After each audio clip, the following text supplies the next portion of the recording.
Nama wala tele mami soma kila he. Nama wala juta moto elancho ya buna bato. Nama wala tele mami soma kila he. Boho nama donda ngada lubai. Nabola nane na keka nane. Edola tobi se karuka.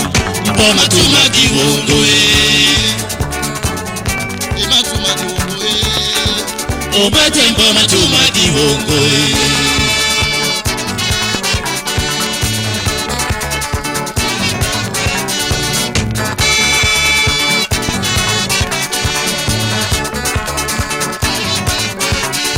Mama bireji de bede malambodi wo. Mbana kayo mama niye bamukuta he.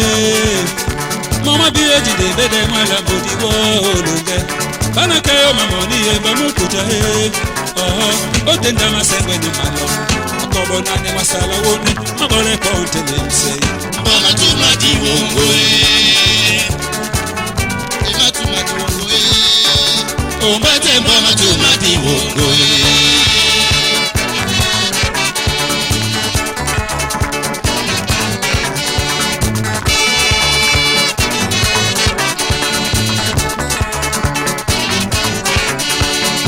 Janu makaye bae, Janu makaye bae, Janu makaye bae, mo bakeke.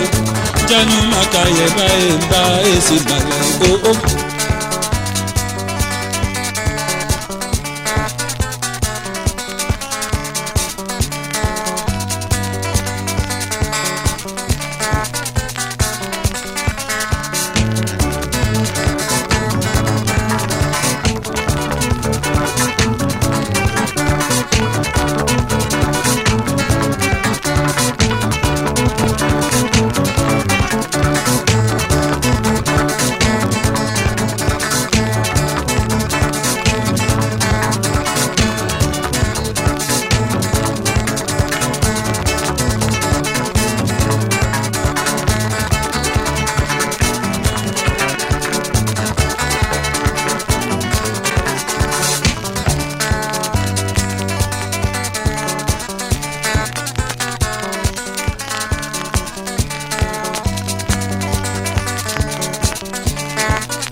Mama bireji de bede malambodi wo.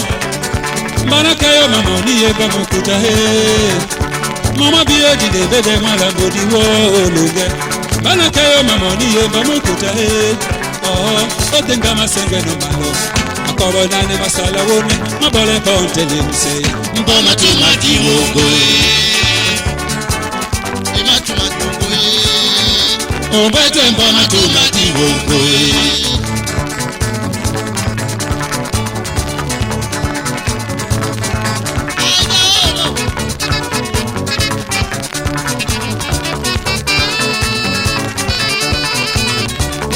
Sonde dola mutu ya timba no bode.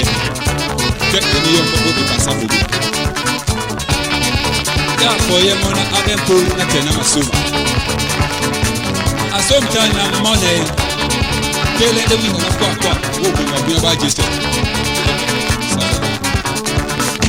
Asomta ta na kudibine. Kele jomba wo bi ba wi. Nyana ayi jeme.